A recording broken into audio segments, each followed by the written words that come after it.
ఓం నమో వెంకటేశాయ. సాకేతే శరదిందుకుందధబళే సౌఘే మహామంటపే పర్యస్తాగరుధూపధూమపటలే కర్పూరదీపోజ్వలే సుగ్రీవాంగదవాయుపుత్రసహితం సౌమిత్రిణా సేవితం లీలామానుషవిగ్రహం రఘుపతిం రామం భజే శ్యామలం. శరత్కాలంలో శ్వేతవర్ణంతో శోభిల్లే చంద్రుని వలె కాంతి కలిగిన అగరు కర్పూరాది సుగంధ ద్రవ్యములతో సువాసన భరితమైన మహామంటపంలో సుగ్రీవ అంగద లక్ష్మణ భరత హనుమదాదులచే సేవితుడైన లీలామానుష విగ్రహుడైన శ్రీరామునికి తదభిన్న శ్రీనివాస పరబ్రహ్మకు నమస్కరిస్తూ ఆ స్వామి యొక్క దయా విశేషం చేత నిర్వహించుకునే ప్రతిరోజు మనం అయోధ్యాకాండ ప్రవచన కార్యక్రమాన్ని, ఈరోజు ఈ ప్రవచన కార్యక్రమాన్ని మనం శ్రీ గురు ధ్యానాదులను సంకల్పవాక్యాలను సమిష్టిగా పలుకుతూ ప్రారంభించుకుందాం. శ్రీ గురు ధ్యానం.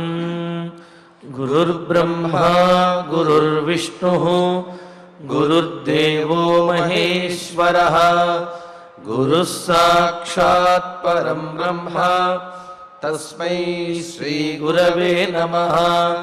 శ్రీనివాస ధ్యానం.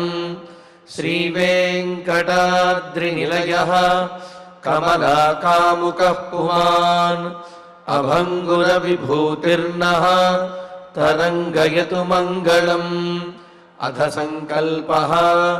శ్రీమదాదివరాహ క్షేత్రే విరాజమానస్య శ్రీ పద్మావతీ జానేః అఖిలాండకోటి బ్రహ్మాండ నాయకస్య శ్రీరామచంద్ర రూపాంతరస్య భగవతః శ్రీ వెంకటేశ్వర స్వామినః సన్నిధౌ హనుమత్ సీతా లక్ష్మణ భరత శత్రుఘ్న పరివార సమేత శ్రీరామచంద్ర పరబ్రహ్మణః పరిపూర్ణానుగ్రహేణ అస్మిన్ భువనే సమస్తాధివ్యాధీనాం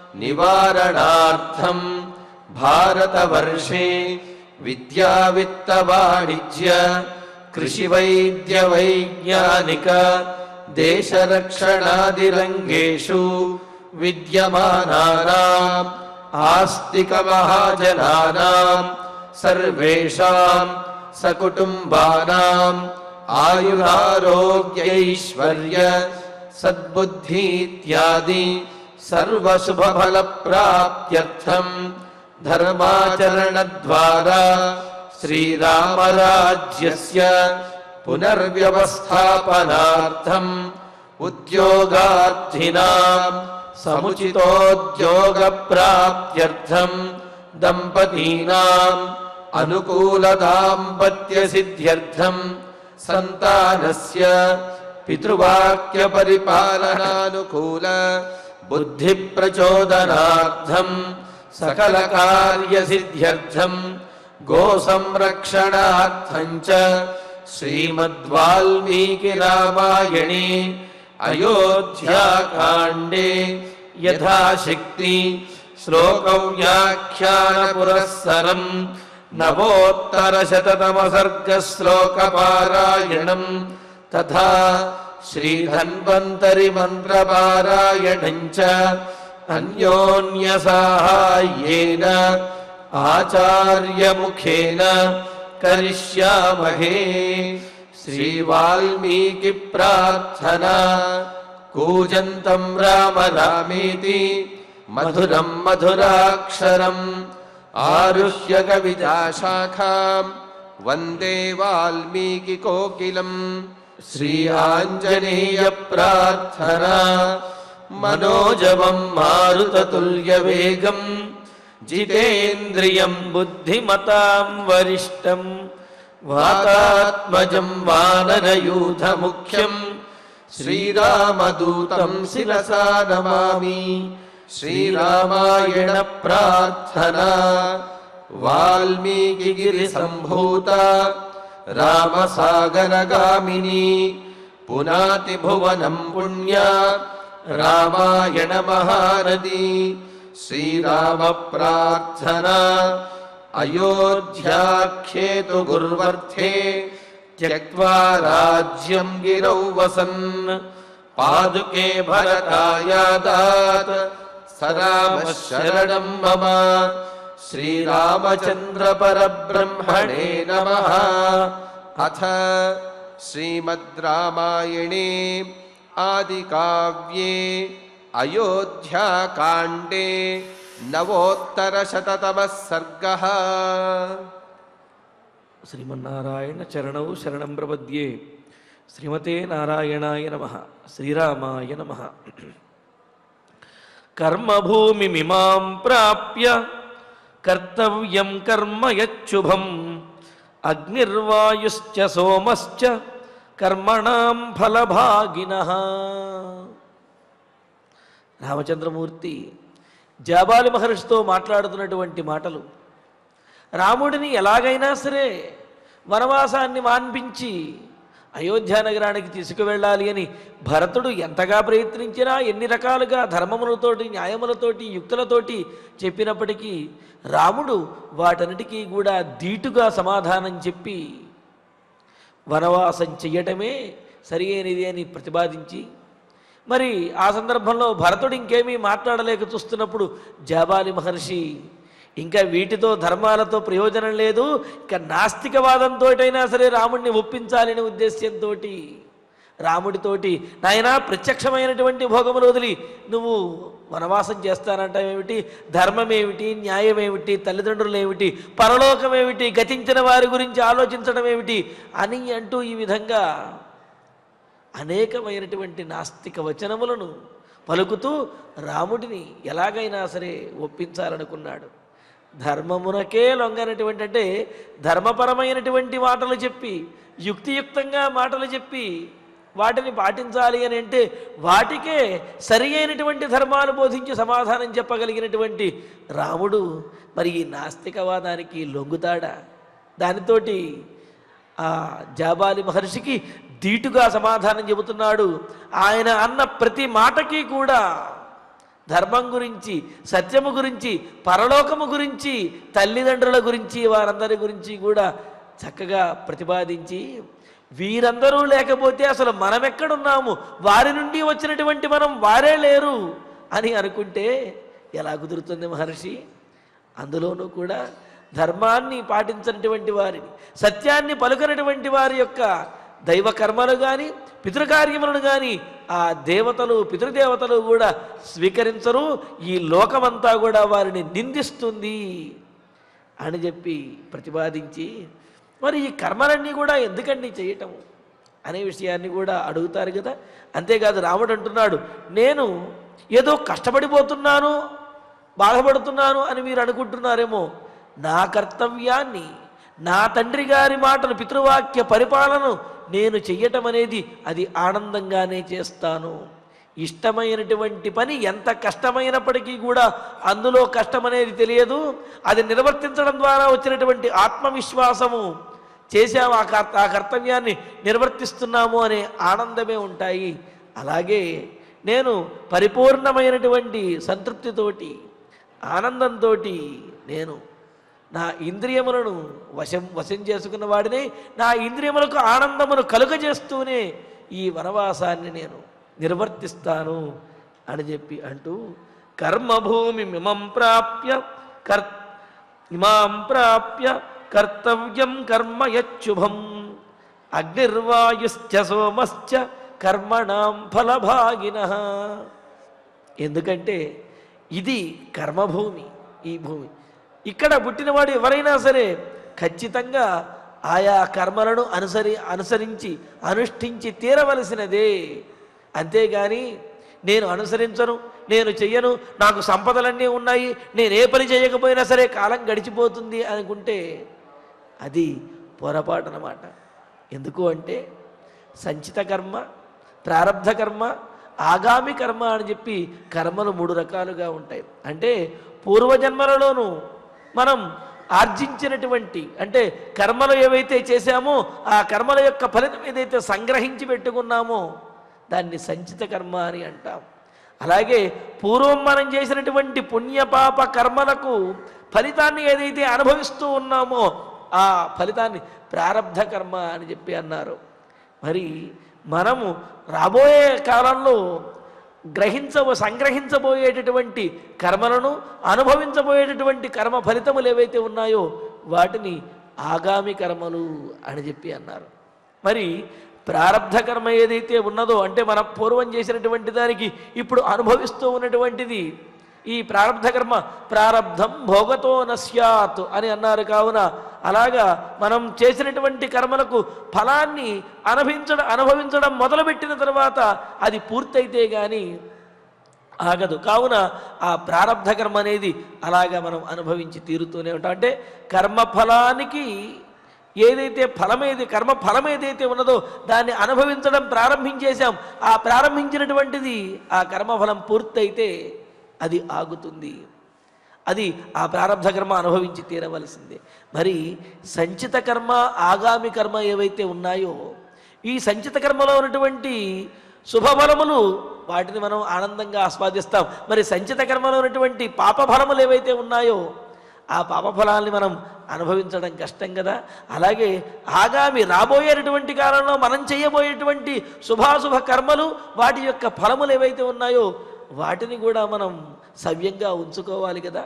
మరి ఇవి భగవద్ అనుగ్రహం మీద ఆధారపడి ఉన్నాయి, మన యొక్క ప్రవర్తన వ్యవహారం మీద ఆధారపడి ఉన్నాయి. కావున సంచిత కర్మలను ఆగామి కర్మలను కూడా భగవద్ అనుగ్రహంతో మనం సానుకూలంగా మార్చుకోవచ్చును. అందుకనే భగవద్ అనుగ్రహం కోసం పుణ్యకర్మలను ఆచరిస్తూ ధర్మకార్యాలను ఆచరిస్తూ పరోపకారం చేస్తూ పుణ్యమును ఆర్జించాలి అని చెప్పి అంటున్నారు. అందుకని ఇక్కడ రామచంద్రమూర్తి చెబుతున్నాడు, ఎవరైనా సరే తాము చేసినటువంటి కర్మఫలమునే అటు సుఖంగా కానివ్వండి ఇటు దుఃఖంగా కానివ్వండి దానంటే పుణ్యకర్మల యొక్క ఫలాన్ని సుఖంగాను ఆనందంగాను స్వర్గంగాను పాపకర్మల యొక్క ఫలాన్ని బాధగాను నష్టంగాను నరకంగాను పొందుతారు అని అంటున్నాడు. అందుకనే ఇమం కర్మభూమిం ప్రాప్య ఈ కర్మభూమిలో పుట్టి ఈ కర్మభూమిని పుట్టినటువంటి జనైః యత్ శుభం కర్మ తత్కర్తవ్యం పుట్టినటువంటి ప్రతివాడు కూడా శుభకరమైనటువంటి అనుకూలమైనటువంటి పనులను చేస్తూనే ఉండాలి, కర్మలను అనుష్ఠిస్తూనే ఉండాలి. ఎందుకు అంటే ఎవరైతే సంపదలతో ఉన్నారో లేకపోతే ఎవరైతే సుఖంతో ఉన్నారో ఎవరైతే ఉత్తమమైనటువంటి పదవులను పొందారో ఎవరైతే దైవత్వాన్ని పొందారో వారందరూ కూడా వారి వారి ఫలములకు అనుగుణంగానే వాటినన్నిటినీ పొందారు తప్ప ఎవ్వరూ ఊరికినే ఏది కూడా పొందరు. అందుకనే అంటారు పూర్వజన్మ కృతం కర్మ తద్దైవమితి కథ్యతే. ఈ జన్మలో కాకపోయినా పూర్వజన్మలో చేసినటువంటి ఆ పుణ్యఫలములు ఏవైతే ఉన్నాయో అవి సమయానికి మనకు కాపాడతాయి, సమయానికి ఆదుకుంటూ ఉంటాయి.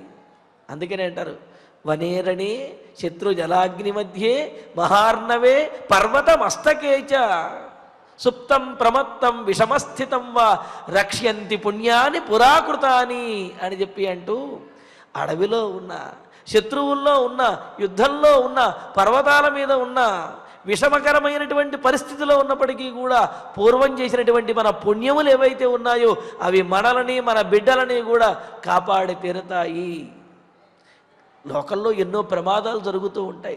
మరి ఆ ప్రమాదాల నుండి మనం బయటపడుతూ ఉన్నాము అంటే దానికి కారణం ఏమిటి? మనం చేసినటువంటి పుణ్యకర్మల యొక్క ఫలమే అని అంటున్నారు. కావున ఆ పుణ్యకర్మలు ఆచరిస్తూ ఉండాలి. వాటి యొక్క ఫలితం అనేది వెంటనే ప్రత్యక్షంగా కనిపించకపోయినప్పటికీ కూడా తప్పనిసరిగా ఎప్పుడో ఒకప్పుడు మనకు అది ఆ ఫలితం అనేది మనం పొందుతాము. అందుకనే పుట్టినటువంటి ఈ భూమి మీద పుట్టినటువంటి ప్రతివాడు కూడా పుణ్యకర్మలను ధర్మకార్యములను ఆచరించి తీరాలి, వాటి యొక్క ఫలాన్ని తప్పనిసరిగా పొందుతారు. దేవతలైనా సరే అంతే అని అంటూ మరి అగ్ని వాయువు సోముడు చంద్రుడు మొదలైన వారు దైవత్వాన్ని పొందారు కదండి. అంటే వారు దైవత్వాన్ని ఎలా పొందారు?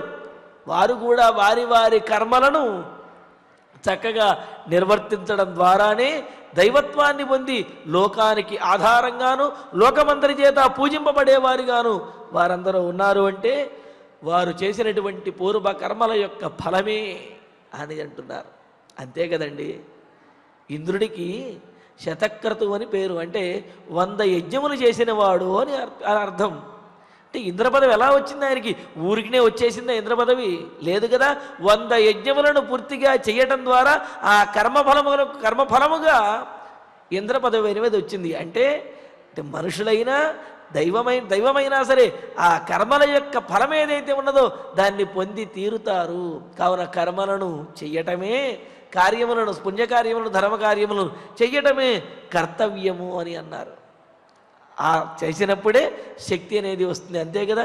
అగ్ని మనలో లోపల అలాగే మనకు బయట కూడా ఉండి మనల్ని ఉజ్జీవింపజేస్తూ ఉన్నాడు. వాయువు కూడా అంతే, మన లోపల అదేవిధంగా మన బయట కూడా ఉంటూ మనకు ప్రాణాన్ని అందిస్తూ ఉన్నాడు. ఈ విధంగా సోమః చంద్రుడు కూడా ఈ భూమి మీద తన శక్తి చేత మొక్కలను మొదలైనటువంటి వాటిని ఔషధులను వీటిని వృద్ధి చెందిస్తూ వాటిని గుణవత్తరంగా చేస్తూ మనల్ని రక్షిస్తూ ఉన్నాడు. మరి ఈ శక్తి అంతా వారికి ఎలా వచ్చింది? వారి యొక్క పూర్వ కర్మల యొక్క ఫలంగానే వారికి అదంతా కూడా ప్రాప్తించింది. కావున శుభకర్మ తప్పనిసరిగా అందరూ ఆచరించవలసినటువంటిది. అంతేకాని ఈ శుభకర్మ ఆచరించడం వల్ల వెంటనే ఫలితం కనిపించడం లేదు కదా. ఏది ఫలితం నా చేతిలో అని అంటే ఇప్పుడు ఫలితం కనిపించకపోయినా భవిష్యత్తులో ఫలితం అనేది ఉంటుంది. అంతే కదండి. మనల్ని కేవలం ప్రత్యక్షమైనటువంటి ఫలాన్ని దృష్టిలో పెట్టుకునే ఉంటే అసలు ఈ లోకంలో ఏ జీవులు కూడా ఏ ప్రాణి కూడా బతకలేదు. అంతే కదా. మనల్ని మన తల్లిదండ్రులు పుట్టినప్పుడు వాళ్ళకి మనం ఏ సహాయం చేస్తామని చెప్పి మనల్ని మన తల్లిదండ్రులు పెంచి పోషించారు. భవిష్యత్తులో ఇతడు పెరిగి పెద్దవాడయి తల్లిదండ్రులకి లోకాలకి కూడా ఉపయోగపడతాడు అనే భవిష్యత్తుని దృష్టిలో పెట్టుకునే వారు పెంచి పోషిస్తారు. కానీ పుట్టిన వెంటనే వీడు నాకేం ఉపయోగపడతాడు అనే ఉద్దేశంతో వాళ్ళు ఎవరు చేయరు కదా. ఏదైనా ఒక మొక్క నాటినప్పుడు, ఆ విత్తును నాటినప్పుడు ఆ విత్తు అది ఎదిగి చిగురించి అది పుష్పించి ఫలించి భవిష్యత్తులో ఫలాన్ని ఇస్తుంది అని చెప్పి మొక్క నాటుతాం. కానీ ఇప్పుడు ఈ మొక్క నాటడం వల్ల నాకు వచ్చిన ప్రయోజనం ఏమున్నది అని చెప్పి నాటిన వెంటనే మొక్క ఫలాలను ఇచ్చేయాలి అంటే అలా ఇవ్వలేదు కదా. అలా ఎవరు ఆలోచించరు కదా.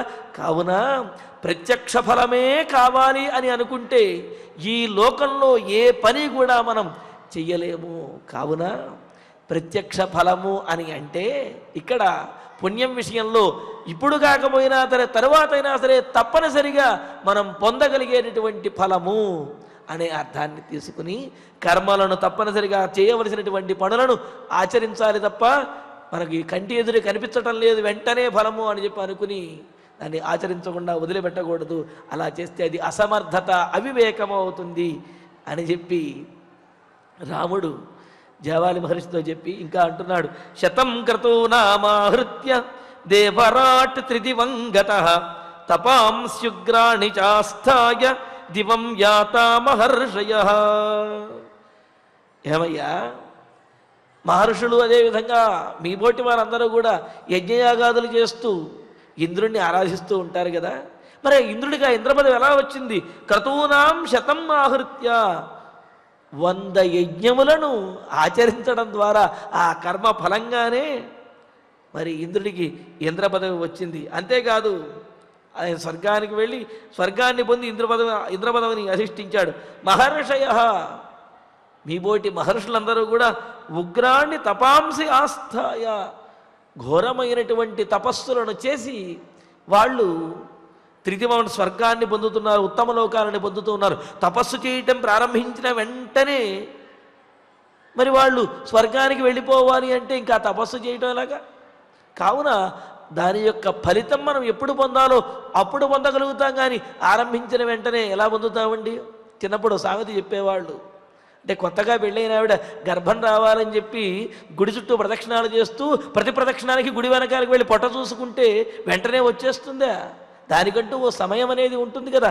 అలాగా ఇక్కడ చెబుతున్నాడు. ఇంద్రుడంతటి ఇంద్రుడు ఆయన యజ్ఞముల యొక్క ఫలితంగా ఆ కర్మఫలంగానే ఇంద్ర పదవిని పొందాడు. మీ పోటీ మహర్షులందరూ కూడా వారి యొక్క ఘోరమైన అనేక సంవత్సరములు చేసినటువంటి తపస్సులకు ఫలితంగా ఉత్తమమైనటువంటి లోకాలను పొందుతున్నారు. మరి అటువంటిది అమృష్యమాణ పునరుగ్రతేజ నిశమ్యతం నాస్తిక వాక్యహేతుం అధాబ్రవీత్తం నృపతేస్తనూజో విగర్హమాణో వచనాని తస్య. అలాంటిది మహర్షి, నీవు ప్రత్యక్ష ఫలం కావాలి, తల్లిదండ్రులు ఏమిటి, ధర్మం ఏమిటి, న్యాయం ఏమిటి, పోయిన వాడి గురించి ఆలోచించడం ఏమిటి అని ఈ విధంగా నీ ఇష్టం వచ్చినట్లుగా నాస్తికమైనటువంటి మాటలను మాట్లాడుతూ ఇలాగా అందరినీ కూడా తప్పుదోవ పట్టించాలి అని అనుకుంటున్నావు. ఇది ఎంతవరకు సమంజసం? నీబోటి మహర్షి మాట్లాడవలసినటువంటి మాటలా ఇవి? తెలియనటువంటి వాడు మాట్లాడాడు అంటే అది అతని యొక్క అజ్ఞానము అని అనుకోవచ్చు. కానీ తెలివి కలిగినటువంటి వాడు, పండితుడు తేడాగా మాట్లాడంటే అది అతని యొక్క మదము అని అనిపించుకుంటుంది. అంటే తెలివి లేని వాడి యొక్క అజ్ఞానము కంటే కూడా పండితుడు తెలివైనటువంటి వాడి యొక్క ఈ మదం ఏదైతే ఉందో అది లోకానికి చాలా ప్రమాదకరం. ఎందుకంటే వీడి తెలివితేటలన్నింటినీ కూడా లోకాన్ని తప్పుదో పట్టించడానికి, ఈ నాస్తిక మతాన్ని ప్రయోగించడానికి ఉపయోగిస్తూ ఉంటే మరి లోకమంతా కూడా తమ తమ కర్మలను, తమ తమ కార్యములను విడిచిపెట్టేసి ఏదైతే చెయ్యాలో దానిని విడిచిపెట్టి ఏదైతే చెయ్యకూడదో దాని వెనకాల వెళ్ళిపోతూ ఉంటారు. పైగా ఈ విధంగా నాస్తిక మతాలను వీటిని ప్రబోధించేవాళ్ళు, జనాన్ని రెచ్చగొట్టేవాళ్ళు, వాళ్ళు మాత్రం ఒడ్డున కూర్చుని మిగతా వారిని నీటిలోకి ఏదో లోతులోకి తోయడానికి ప్రయత్నిస్తూ ఉంటారు. అది గ్రహించగలగాలి. అంటే ఏమిటి? భవిష్యత్ ఫలాన్ని, అదేవిధంగా తమ ధర్మాన్ని దృష్టిలో పెట్టుకు బోధించేటటువంటి మాటలు అవి జీవితాన్ని, అదేవిధంగా జన్మను సార్థకం చేస్తాయి, లోకానికి ఉపయోగపడతాయి. అలా కాకుండా కేవలం ఇతరుల మీద ఉన్నటువంటి ద్వేషంతో బోధించేటటువంటివి, అలాగే హింసను ప్రేరేపించేటటువంటివి, ఇలాంటి మాటలు అవి లోకానికి, దేశానికి కూడా ప్రమాదకరము, వారి జీవితానికి కూడా పరమార్థం లేకుండా వ్యర్థాన్ని చేసేటటువంటి మాటలు. కావున రెచ్చగొట్టేటటువంటి మాటలను వినకూడదు. అందులో ఉన్నటువంటి యుక్తాయుక్తములను విచారించాలి తప్ప విచక్షణారహితంగా ఎవరో ఏదో రెచ్చగొట్టారని చెప్పి రెచ్చిపోతే, ఎవరో ఏదో చెప్పారని చెప్పి మన ధర్మాలని, సంప్రదాయాలని విడిచిపెట్టేస్తే, ఎవరో ఏదో చెప్పారని చెప్పి దుర్మార్గంలో ప్రవర్తించినట్లయితే జీవితములు వ్యర్థమైపోతాయి. కావున జాగ్రత్తగా ఉండాలి అని చెప్పి అంటూ మరి జాబాలి మహర్షి అని చెప్పి అంటున్నారు. ఆయన మహర్షి ఎలా అయ్యాడు? పుట్టుకతోటే మహర్షి అయిపోయాడా? కాదు కదా. ఆయన ఎన్నో తపస్సులు చేయటం వల్ల ఆయన మహర్షి అయ్యాడు. అందుకనే రామచంద్రమూర్తి వేలెత్తి మరీ చెబుతూ ఉన్నాడు, మహర్షులందరూ కూడా తపస్సులను ఆచరించడం ద్వారానే ఆ మహర్షిత్వాన్ని పొందుతున్నారు, ఉత్తమ లోకాలు పొందుతున్నారు. మరి ఆ తపస్సుల ఫలితము వెంటనే ప్రత్యక్షంగా కనిపిస్తున్నదా?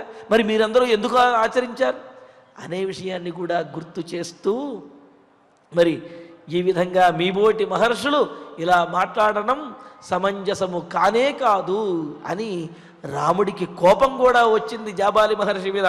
అందుకని అమృష్యమాన్ నృపతే తనూజ తం నాస్తిక వాక్యహేతుం, దశరథ మహారాజు కుమారుడైనటువంటి రామచంద్రమూర్తి తం నాస్తిక వాక్యహేతుం, జాబాలి మహర్షి మాట్లాడినటువంటి నాస్తికమైనటువంటి కర్మరహితమైనటువంటి ఈ మాటలు ఏవైతే ఉన్నాయో వాటిని సహించలేకపోయాడు. సహించలేక అంటే ఏమన్నాడు? నీ తండ్రి గురించి ఆలోచిస్తావేంటయ్యా? పోయిన వాడి గురించి ఆలోచించేది ఏమిటి? ధర్మం ఆలోచిస్తావేమిటి? ముందు రాజ్యాన్ని చేజిక్కించుకో నువ్వు అని ఈ విధంగా రెచ్చగొట్టే మాటలు మాట్లాడు కదా.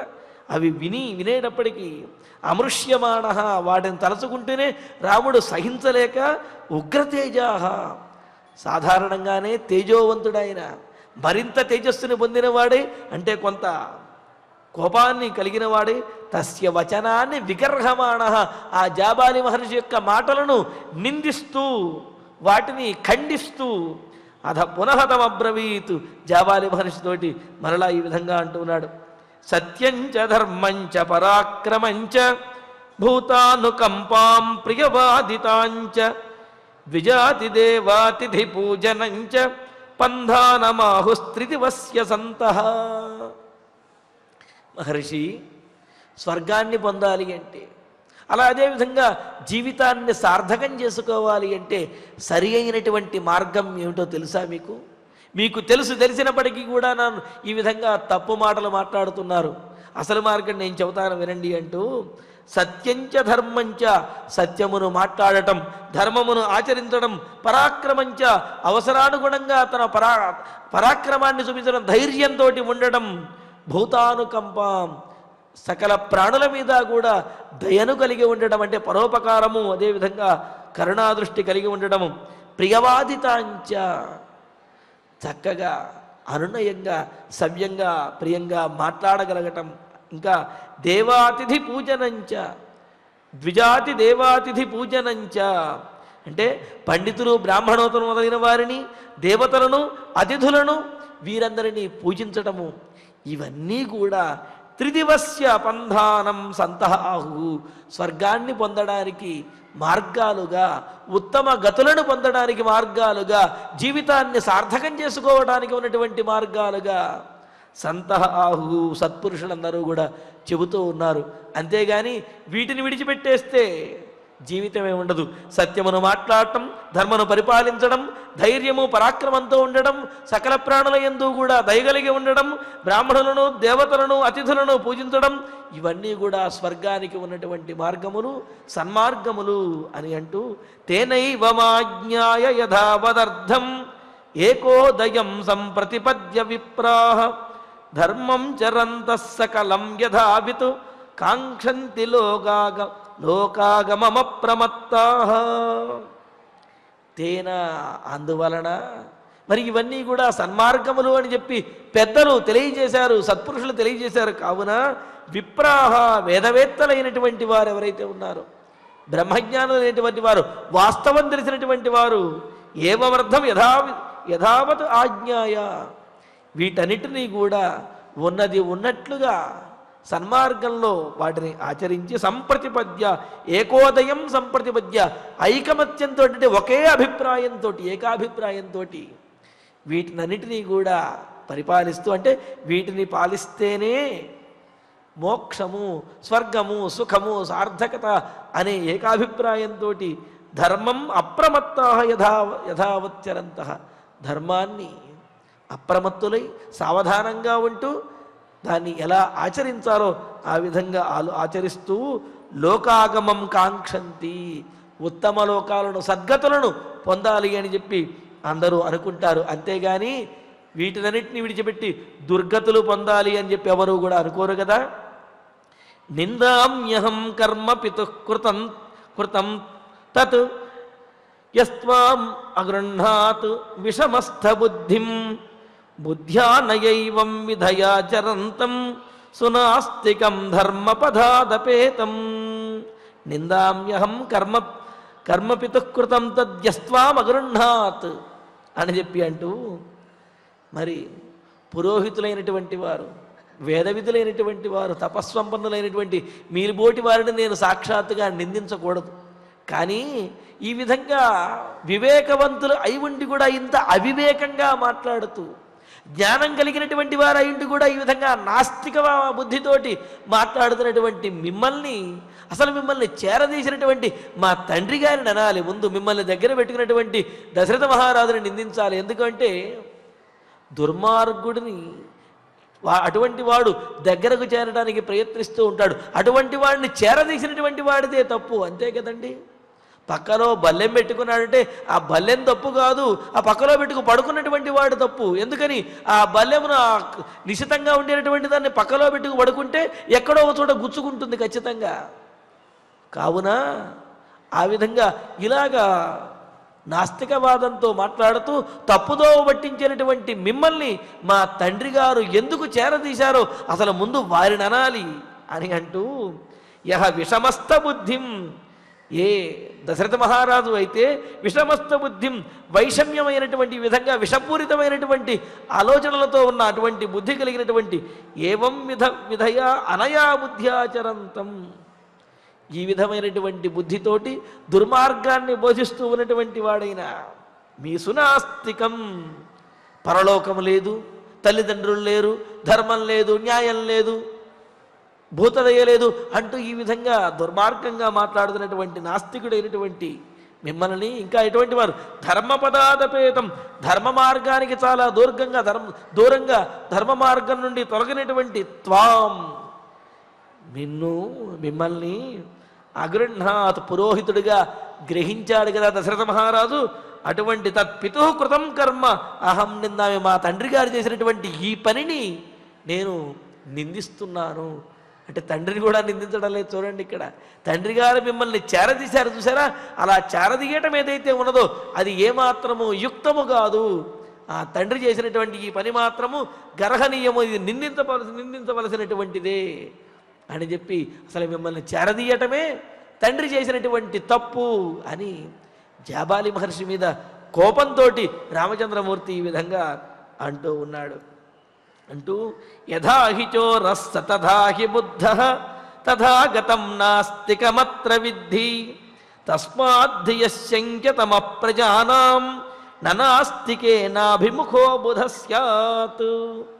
ప్రత్యక్షమొక్కటే ప్రమాణం, ఎదురుగా కనిపించేటటువంటిదే మనకు ఫలం. అలా ఫలం ఎదురుగా కనిపించకపోతే ఏమీ చెయ్యవద్దు అంటూ ఈ విధంగా ఎవరైతే నాస్తిక మతాన్ని అంటే ప్రత్యక్షంగా ఫలమున్న వాటినే చెయ్యి, ప్రత్యక్ష ఫలం లేనటువంటి వాటిని మానేయి అని ఎవరైతే ఇలా బోధిస్తూ ఉంటారో, నాస్తిక మతాన్ని చెబుతూ ఉంటారో, అటువంటి వారు ఎలాంటి వారు అంటే చోరహ యథాహి, దొంగ విషయంలో మనం ఏ విధంగా అయితే భయపడుతూ ఉంటామో తథాహి అత్ర నాస్తికం తథాగతం, నాస్తికుడైనటువంటి వాడి విషయంలో కూడా అదే విధంగా భయపడాలి, అదేవిధంగా వాడిని దూరంగా ఉంచాలి, దుష్టుణ్ణి దూరంగా ఉంచాలి, దుష్టుడికి దూరంగా ఉండాలి. అంతే కదండి.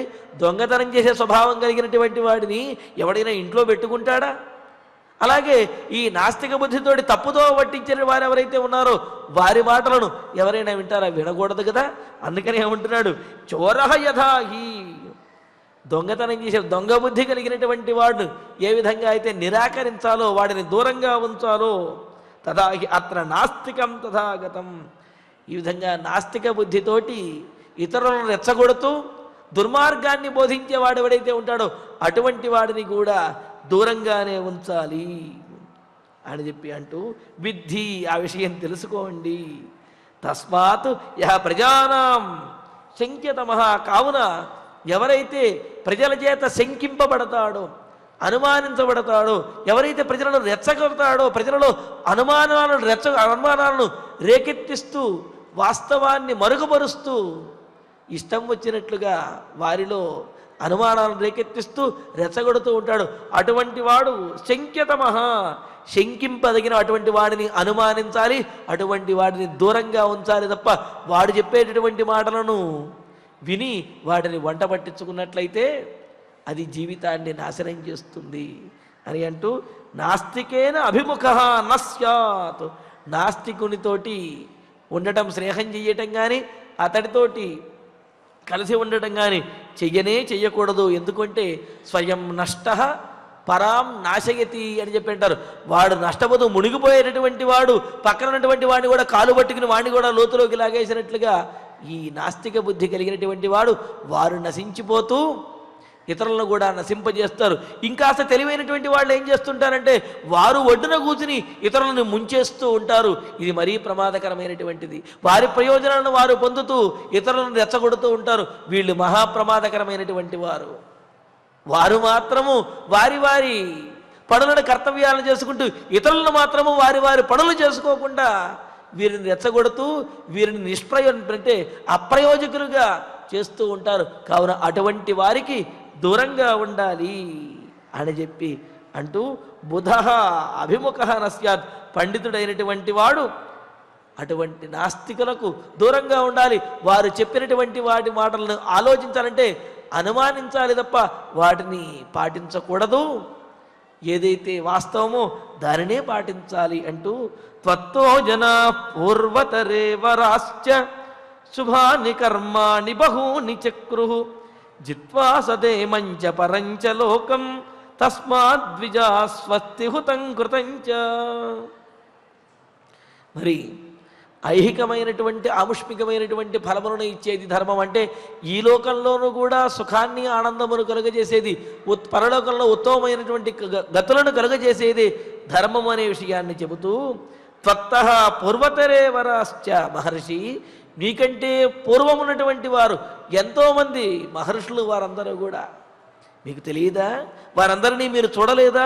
వాళ్ళందరూ కూడా పూర్వం ఉన్న వారందరూ కూడా బహూని శుభాని కర్మాణి చక్రుహు, అనేకమైనటువంటి శుభకర్మలను పుణ్యకర్మలను చేశారు.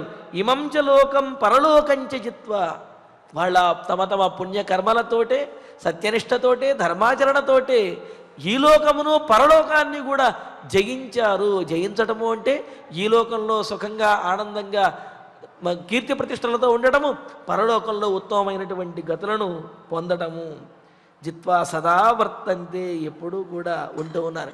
ఎవరయ్యా దానికి ప్రత్యక్షము, ఎవరయ్యా దానికి తార్కాణము అంటే స్వయం ప్రకాశకములైనటువంటి గ్రహములు, అదేవిధంగా ఇతర నక్షత్రములు ఇవేవైతే ఉన్నాయో అవన్నీ కూడా పూర్వజన్మలలో ఈ లోకంలో ఉండి తమ తమ కర్మలన్నింటినీ కూడా సక్రమంగా పాటించి తమ తమ ధర్మములను ఆచరించి అవి ఉత్తమమైనటువంటి గతులను పొంది ఆ స్వయం ప్రకాశకమైనటువంటి గ్రహములుగాను నక్షత్రములుగాను ఆకాశంలో తేజరిల్లుతూ ఇతరములను కూడా తాము ప్రకాశిస్తూ ఆ ప్రకాశాన్ని అందరికీ అందిస్తూ ఉన్నాయి. తస్మాత్, అందువలన ఈ వేదవిహిత కర్మానుష్ఠానము ధర్మాచరణ వలన ద్విజాహ హుతం కృతం చ కుర్వంతి, వీటి వలన ఐహికమైనటువంటి ఆముష్మికమైనటువంటి ఫలములు ఉన్నాయి. కావుననే బ్రాహ్మణోత్తములు వేదవిధులైనటువంటి వారు పండితులు వివేకవంతులు మంగళమును కోరుకునేటువంటి వారు ఎవరైనా సరే మరి హుతం స్వస్తి కర్మ అంటే లోకానికి క్షేమాన్ని చేకూర్చేది తమను ఉద్ధరించేటటువంటి హుతం కృతంచ యజ్ఞయాగాది కర్మములను కృతంచ తాము ఆచరించవలసినటువంటి ధర్మములను దానము మొదలైనటువంటి వాటిని కూడా కుర్వంతి చేస్తూ ఉన్నారు. అంతేగాని వీళ్ళందరూ పని లేకపోతే భయపడుతూనో వారి వారి కర్మలను ఆచరించడం లేదు. వీటి వలన ఫలితం అనేది ఉన్నది.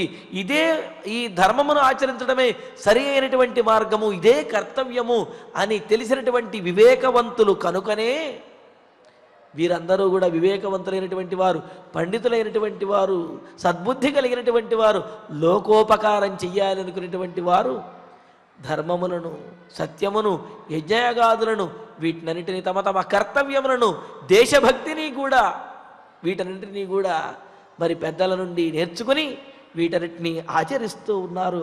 ధర్మేతరా సత్పురుషై సమేత తేజస్వినో దానగుణ ప్రధానా అహింసకా వీతమలాశ్చ లోకే భవంతి పూజ్యామునయః ప్రధానాః.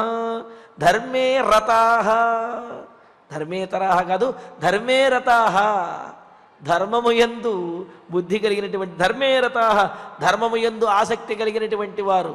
అంతేకాదు సత్పురుషై సమేతాః, ధర్మమాచరించేటటువంటి సత్పురుషులతో ఎల్లప్పుడూ ఉండేటటువంటి వాడు. అంతే కదా, పుష్పమాలాను సంగేన సూత్రం శిరసి ధార్యతే అని చెప్పి అన్నారు.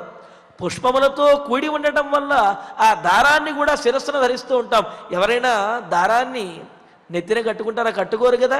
కానీ పుష్పములతో కూడి ఉన్నదనుకోండి, ఆ దారాన్ని కూడా ఏం చేస్తాం? శిరస్సులో ధరిస్తాం. అలాగే ధర్మాన్ని ఆచరించే వారిని గౌరవిస్తారు. ధర్మాన్ని ఆచరించే వారికి తోడ్పడేవాడు ఎవరైతే ఉంటారో వారికి కూడా అటువంటి గౌరవం అనేది దక్కుతుంది. అందుకనే సమేతాః సత్పురుషై సమేతాః, సత్పురుషులతో కూడి ఉండేటటువంటి వారు తేజస్వినః, తేజోవంతులు అంటే అనేకమైనటువంటి ధర్మములను నియమములను అనుష్ఠానములను ఆచరించి తేజోవంతులుగా ఉన్నటువంటి వారు. ఇంకా దానగుణ ప్రధానాః. చూడండి, మన సనాతన ధర్మం ఎప్పుడూ కూడా ఇతరులకు సహాయం చేయండి, మానవ సేవే మాధవ సేవ అనే ఈ పరోపకార తత్వాన్ని ఎప్పుడూ కూడా బోధిస్తూ ఉన్నది. అటువంటి వారే గొప్పవారు అని చెప్పి అంటూ ఉన్నది. అందుకనే దానగుణ ప్రధానాః, వితరణ చేసేటటువంటి గుణము ప్రధానంగా కలిగినటువంటి వారు. అహింసకాః, ఇంకా హింసించే స్వభావం లేనటువంటి వారు. అలాగే అంటే హింసించే స్వభావం అంటే మానసికంగా కానీ శారీరకంగా కానీ వాచనికంగా కానీ అంటే తమ తమ ఆలోచనలతో కానీ తమ కార్యములతో కానీ తమ మాటలతో కానీ ఇతరులను హింసించినటువంటి వారు ఎవరైతే ఉన్నారో అటువంటి గొప్పవారు. వీతమలాహ, ఎటువంటి పాపము కల్మషము లేనటువంటి నిర్మలమైనటువంటి వారు అయిన ప్రధాన శ్రేష్ఠులు అయినటువంటి మునయ మహర్షులు మొదలైనటువంటి వారంటే కేవలం మహర్షులనే కాదు, మహర్షులు మొదలైనటువంటి వారు రాజర్షులు కానివ్వండి, సామాన్యులు ఎవరైనా కానివ్వండి, వీళ్ళందరూ కూడా ఈ గుణములు కనుక కలిగి ఉన్నట్లయితే అంటే ఏమిటి? ధర్మం యందు ఆసక్తి, సత్పురుషులతో స్నేహము, అదేవిధంగా దానం చేసేటువంటి గుణము, అహింసా స్వభావము, కల్మషం లేనటువంటి హృదయము, ఇటువంటి గొప్ప గుణములు కలిగినటువంటి మునులు అదేవిధంగా అందరూ కూడా లోకే పూజ్యాః, ఈ లోకంలో పూజనీయులు, అటువంటి వారు గౌరవనీయులు, వారిని ఆదరించాలి, వారే పూజనీయులుగా అవుతున్నారు. మరి మిగతా వారు దీనికి భిన్నంగా ఉండేవారు అంటే ధర్మాన్ని విడిచిపెట్టేవారు, దుర్మార్గులతో తిరిగేటటువంటి వారు, దానం చేయడానికి వెనుకాడేటువంటి వారు, హింసా స్వభావం కలిగినటువంటి వారు, మనసులో ఒకటి పెట్టుకుని బయటకు మాట్లాడేవారు, తమ ప్రయోజనముల కోసం ఇతరులను రెచ్చగొట్టేవారు, ఇటువంటి వారు గర్రహాహ అంటే వారి నింద్యులు, వారిని దూరంగా ఉంచాలి, వారిది దుష్టమైనటువంటి మార్గము అనే విషయాన్ని రాముడు ప్రతిపాదిస్తూ, కావున జాబాలి మహర్షి మీరు ధర్మాన్ని బోధించినటువంటి ఇంతవరకు కూడా మీరు పూజనీయులుగా ఉన్నారు. ఎప్పుడైతే మీరు ధర్మాన్ని విడిచిపెట్టండి అని మాట అన్నారో, నాస్తికవాదాన్ని ఎప్పుడైతే ఇప్పుడు చెప్పడం మొదలుపెట్టారో, ఇక మీరు పూజనీయులు కానే కాదు, మీరు గౌరవనీయులు కాదు అని చెప్పి రామచంద్రమూర్తి జాబాలి మహర్షితోటి అంటూ ఉన్నాడనమాట. అంటే ఏమిటి? ధర్మాన్ని ఆచరించేవాడు, సత్యాన్ని పాటించేవాడు, దానస్వభావము దయాస్వభావం కలిగినటువంటి వాడు, ఇటువంటి వారే పూజనీయులు అని అంటూ, ఇతి బ్రువంతం వచనం సరోషం రామం మహాత్మానమదీన సత్వం ఉవాచ తథ్యం పునరాస్తికంచ సత్యం వచస్సానునయంచ విప్రః.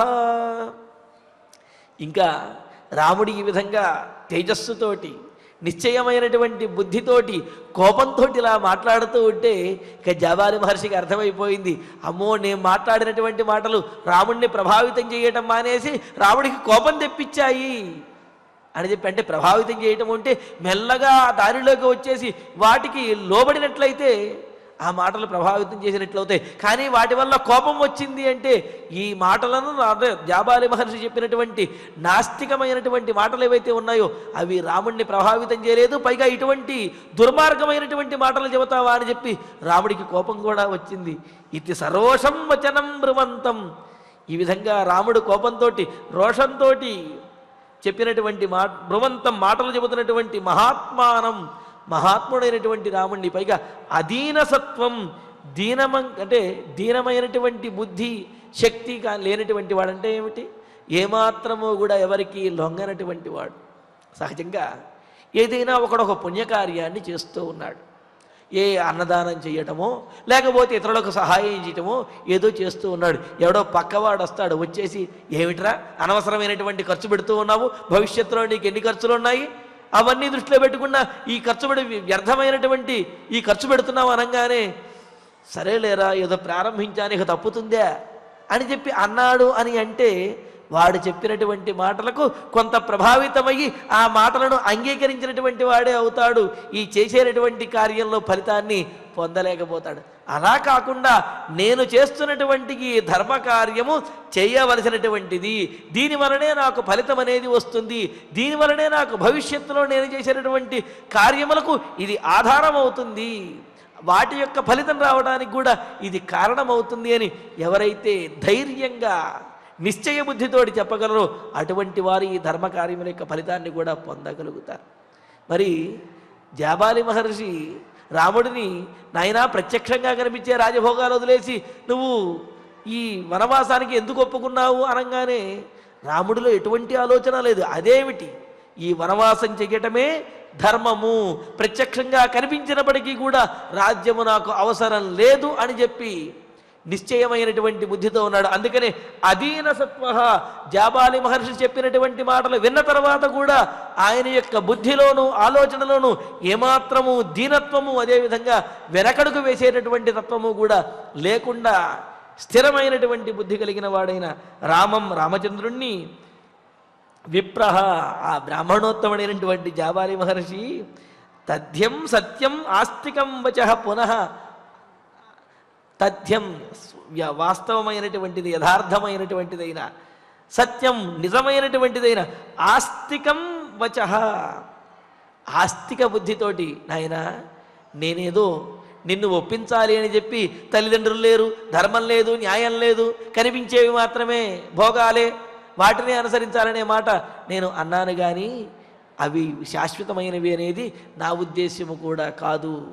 నిజమైనటువంటిది ధర్మాచరణే, కర్మానుష్ఠానమే నిజమైనటువంటిది అనే మాటను పునః సహ సానునయం ఉవాచ, రాముడిది బ్రతిమాలుతూ, రాముడిని అనునయిస్తూ, రాముడిని సాంత్వనపరుస్తూ మరలా జాబాలి మహర్షి రాముడితోటి మాట్లాడుతూ ఉన్నాడు. మాట్లాడుతూ ననాస్తికానాం వచనం బ్రవీమ్యహం ననాస్తికోహం నచ నాస్తి కించన సమీక్ష్యకాలం పునరాస్తికో భవం భవేయకాలే పునరేవ నాస్తికః. ఏదైనా సంకటకరమైనటువంటి పరిస్థితి వచ్చినప్పుడు, అత్యవసరమైనటువంటి పరిస్థితి వచ్చినప్పుడు, ఆ అత్యవసర పరిస్థితి నుండి బయటపడటం కోసం ఏదో నేను నాస్తికవాదాన్ని లేవనెత్తి నాస్తికవాదంతో ఆ ఆపద పరిస్థితి నుండి బయటపడాలని ప్రయత్నిస్తాను కానీ వస్తుతః నేను నాస్తికుడిని కాదు, నాస్తికవాదాన్ని ఏనాడు నేను సమర్థించను రామచంద్ర అని అంటూ, ఏ జాబాలి మహర్షి అయితే నాస్తికవాదంతో రాముడిని వనవాసం అనిపించి అయోధ్య నగరానికి వెళ్ళాలి అని చెప్పి కొన్ని మాటలు మాట్లాడి ప్రయత్నించాడో అదే జాబాలి మహర్షి చెబుతూ ఉన్నాడు, నేను నాస్తికుడను కాదు, నీవు చెప్పినటువంటి ధర్మములనే నేను కూడా నమ్ముతాను. మరి అటువంటి వాడు ఎందుకు నాస్తికమైనటువంటి మాటలు మాట్లాడావు అంటే, నాకు ఏదైనా అత్యవసర పరిస్థితి అనిపించినప్పుడు, సంకటకరమైనటువంటి పరిస్థితి వచ్చినప్పుడు దాని నుండి బయటపడటానికి, ఏదో ఆపదలలో ప్రాణ ప్రమాదం వచ్చినప్పుడు అబద్ధమాడి బయటకు వచ్చినట్లుగా, మరి అత్యవసర పరిస్థితి వచ్చినప్పుడు ఈ విధంగా నాస్తికవాదాన్ని చెప్పి ఆ సందర్భంలో నేను బయటపడటానికి, లేకపోతే ఆ సందర్భంలో బయట పడివేయటానికి అలా ప్రయత్నిస్తూ ఉంటాను.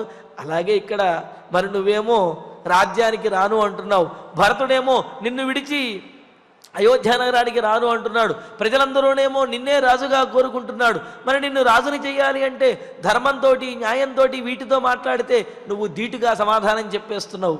అందుకని నిన్ను ఎలాగైనా ఒప్పించాలనే ఉద్దేశ్యంతో ఈ నాస్తికవాదాన్ని చెప్పాను తప్ప నేను నాస్తికుడను కాదు అని అంటూ, నాస్తికానాం వచః బ్రవీమి, నాస్తికుల యొక్క మాటలను నేను ఎప్పుడు మాట్లాడతాను అంటే, ఆపత్కరమైన పరిస్థితి వచ్చినప్పుడు పబ్బం గడుపుకోవడానికి అంటుంటాం కదా, ఆ సందర్భంలో అవసరం తీర్చుకోవటానికి, ఆ సందర్భాన్ని దాటవేయటానికి, అందుకోసమని చెప్పి నేను నాస్తికవాదాన్ని మాట్లాడాను తప్ప వస్తుతః నేను కూడా నాస్తికుడను కాదు. అందుకనే నాస్తితి నా, నేనేదైతే లేదు అని చెప్పానో ఆ మాట తప్పు. ఎందుకంటే వేదము, ధర్మము, పునర్జన్మ, పరలోకము, పితృదేవతలు ఇవన్నీ అందరూ కూడా ఉన్నటువంటి వారే, వారందరికీ తగినటువంటి కార్యములు చేయవలసినదే అని అంటూ, ఎప్పుడైతే అవసరం వస్తుందో అప్పుడు మాత్రమే నేను నాస్తికవాదాన్ని మాట్లాడతాను, అంతేగాని నేను నాస్తికుడును కాదు రామచంద్ర అని అంటూ, సచాపికాలోయముపాగత శనైః యథా మయా నాస్తిక వాగుదీరిత నివర్తనార్థం తవ రామ కారణాత్ ప్రసాదనార్థంచ మయైతదీరితం. రామచంద్ర, సంకటకాలం, ధర్మ సంకటకాలం వచ్చినది. అందుకనే ఇక్కడ యథామయా నాస్తికవాగుదీరిత, నేను ఏదైతే నీతో నాస్తికవాదమును, అటువంటి మాటలను చెప్పానో, సహ అయం శనైః ఉపాగత, మరి ఈ ధర్మ సంకటకాలం అనేది వచ్చింది కావుననే ఇప్పుడు ఏ నిర్ణయం తీసుకోలేనటువంటి పరిస్థితుల్లో, నిన్ను తీసుకువెళ్ళాలనే పరిస్థితుల్లో నేను ఈ విధమైనటువంటి మాటలు చెప్పాను. కానీ కారణాత్, భరతుని కారణంగా, భరతునికి కాస్త వత్తాసు పలుకుదామనే ఉద్దేశంతో తవమయా ఏతదుదీరితం, నీ వద్ద నేను ఈ విధంగా మాట్లాడాను. కానీ నేను మాట్లాడినటువంటి నాస్తికవాదం తప్పు, నేను కూడా ఆస్తికుడనే, నీవు చెప్పినటువంటిదే వాస్తవము అని చెప్పి ఆ జాబాలి మహర్షి కూడా చేతులు జోడించి రామచంద్రుని యొక్క మాటలను అంగీకరిస్తూ, ఆయన కూడా సత్యము, ధర్మము ఇవే శాశ్వతమైనటువంటివి అనే విషయాన్ని స్వయంగా ఆయన కూడా చెప్పాడు. దీనితోటి 109వ దర్గా పూర్తవుతున్నది. సచాపి కాలోయముపాగత శనైర్యథా మయా నాస్తిక వాగుదీరిత నివర్తనార్థం తవ రామ కారణాత్ ప్రసాదనార్థం చ మయైతదీరితం. ఇక ఇప్పుడు ఆచార్యుల వారి ద్వారా శ్లోకాలను పారాయణ చేసుకుందాము. కర్మభూమిమిమాం ప్రాప్య కర్మభూమిమిమాం ప్రాప్య కర్తవ్యం కర్మ యచ్చుభం కర్తవ్యం కర్మ యచ్చుభం అగ్నిర్వాయుశ్చ సోమశ్చ అగ్నిర్వాయుశ్చ సోమశ్చ కర్మణాం ఫలభాగినః కర్మణాం ఫలభాగినః శతం క్రతూనామాహృత్య శతం క్రతూనామాహృత్య దేవరాత్రిదివం గతః దేవరాత్రిదివం గతః తపాంస్యుగ్రాణి చాస్థాయ ఉపాంస్యుగ్రాణి చాస్థాయ దివం యాతా మహర్షయః దివం యాతా మహర్షయః అమృష్యమాణః అమృష్యమాణః పునరుగ్రతేజాః పునరుగ్రతేజాః నిశమ్య తత్ నిశమ్య తత్ నాస్తికవాక్యహేతుం నాస్తికవాక్యహేతుం అథాబ్రవీత్తం అథాబ్రవీత్తం నృపతేస్తనూజః ఉపతేస్తనూజః విగర్హమాణో విగర్హమాణో వచనాని తస్య వచనాని తస్య సత్యం చ ధర్మం చ సత్యం చ ధర్మం చ పరాక్రమం చ పరాక్రమం చ భూతానుకంపాం భూతానుకంపాం ప్రియవాదితాశ్చ ప్రియవాదితాశ్చ ద్విజాతిదేవాతిథి విజాతిదేవాతిథి పూజనం చ పూజనం చ పంథానమాహుః పంథానమాహుః త్రిదివస్య సంతః త్రిదివస్య సంతః తేనైవమాజ్ఞాయ తేనైవమాజ్ఞాయ యథావదర్థం యథావదర్థం ఏకోదయం ఏకోదయం సంప్రతిపద్య విప్రాః సంప్రతిపద్య విప్రాః ధర్మం చరంతః ధర్మం చరంతః సకలం యథావత్ సకలం యథావత్ కాంక్షంతి లోకాగమం కాంక్షంతి లోకాగమం అప్రమత్తాః అప్రమత్తాః నిందామ్యహం నిందామ్యహం కర్మ పితుః కృతం తత్ కర్మ పితుః కృతం తత్ యస్త్వామగృహ్ణత్ యస్త్వామగృహ్ణత్ విషమస్థ బుద్ధిం విషమస్తబుద్ధిం బుద్ధ్యానయో బుద్ధ్యానయైవం బుద్ధ్యానయైవం విధయాచరంతం విధయాచరంతం సునాస్తికం సునాస్తికం ధర్మపతాదపేతం ధర్మపదాదపేతం యథా హి చోరః యథా హి చోరః సతథా హి బుద్ధః సతతా హి బుద్ధః తథాగతం తథాగతం నాస్తికమత్ర విద్ధి నాస్తికమత్ర విద్ధి తస్మాద్ధి తస్మాద్ధి యశ్శంక్యతమః ప్రజానాం యశ్శంక్యతమః ప్రజానాం నాస్తికేన నాస్తికేన అభిముఖో బుధః స్యాత్ అభిముఖో బుధః స్యాత్ త్వత్తో జనాః తత్తో జనాః పూర్వతరేవరాశ్చ పూర్వతరేవరాశ్చ శుభాని కర్మాణి శుభాని కర్మాణి బహూని చక్రుః బహూని చక్రుః జిత్వా సదేమం చ జిత్వా సదేమం చ పరం చ లోకం పరం చ లోకం తస్మాద్విజాః తస్మాద్విజాః స్వస్తి హుతం కృతం చ స్వస్తి హుతం కృతం చ ధర్మే రతాః ధర్మే రతాః సత్పురుషైః సమేతాః సత్పురుషైః సమేతాః తేజస్వినః తేజస్వినః దానగుణప్రధానాః దానగుణప్రధానాః అహింసకాః అహింసకాః వీతమలాశ్చ లోకే వీతమలాశ్చ లోకే భవంతి పూజ్యాః భవంతి పూజ్యాః మునయః ప్రధానాః మునయః ప్రధానాః ఇతి బ్రువంతం ఇతి బ్రువంతం వచనం సరోషం వచనం సరోషం రామం మహాత్మానం రామం మహాత్మానం అదీనసత్వం అదీనసత్వం ఉవాచ తథ్యం ఉవాచ తథ్యం పునరాస్తికం చ పునరాస్తికం చ సత్యం వచః సత్యం వచః సానునయం చ విప్రః సానునయం చ విప్రః నాస్తికానాం వచనం బ్రవీమ్యహం వచనం బ్రవీమ్యహం న చాస్తికోహం న చాస్తికోహం న చ నాస్తి కించన న చ నాస్తి కించన సమీక్ష్య కాలం సమీక్ష్య కాలం పునరాస్తికో భవం పునరాస్తికో భవం భవేయ కాలే భవేయ కాలే పునరేవ నాస్తికః పునరేవ నాస్తికః స చాపి కాలోయం స చాపి కాలోయం ఉపాగతః శనైః ఉపాగతః శనైః యథా మయా నాస్తికవాగుదీరిత నివర్తనార్థం తవ రామకారణాత్ ప్రసాదనార్థం తు మయైతదీరితం సచాపి కాలోయముపాగతః శనైః యథా మయా నాస్తికవాగుదీరిత నివర్తనార్థం తవ రామకారణాత్ ప్రసాదనార్థం తు మయైతదీరితం ఇత్యార్షే శ్రీమద్ రామాయణే ఆదికావ్యే అయోధ్యాకాండే నవోత్తరశతతమః సర్గః. ఇక మనం ఫలశ్రుతిని ప్రారంభించి మంగళశ్లోక పర్యంతం సమిష్టిగా పలుకుతూ ఈ కార్యక్రమాన్ని సుసంపన్నం చేసుకుందాం. ఫలశ్రుతిః ఆయుష్యమారోగ్యకరం యశస్యం సౌభ్రాతృకం బుద్ధికరం సుఖం చ శ్రోతవ్యమేతన్నియమేన సద్భిః ఆఖ్యానమోజస్కరవృద్ధికామైః.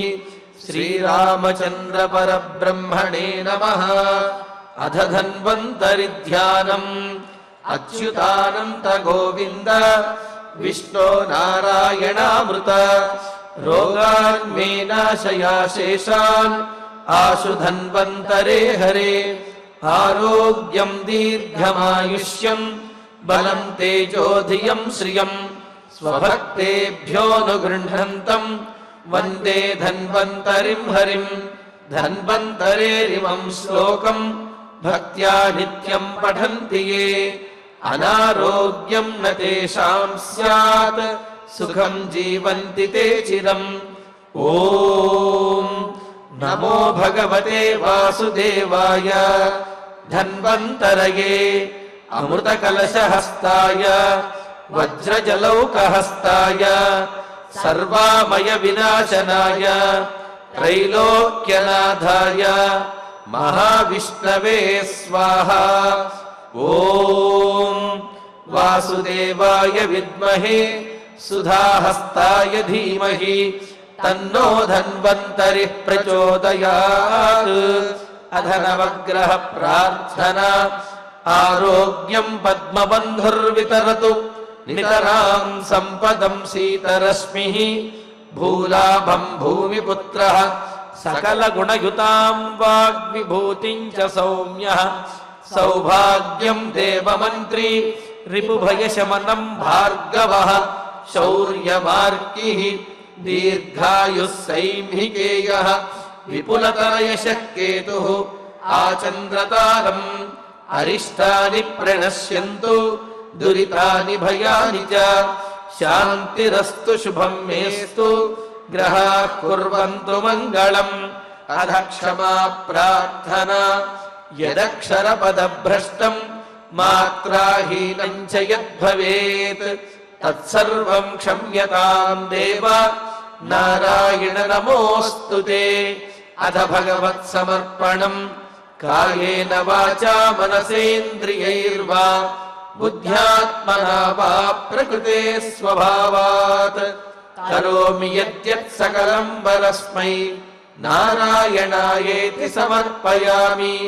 అథ మంగళం శ్రియః కాంతాయ కళ్యాణ నిధయేర్థినాం శ్రీవేంకట నివాసాయ శ్రీనివాసాయ మంగళే.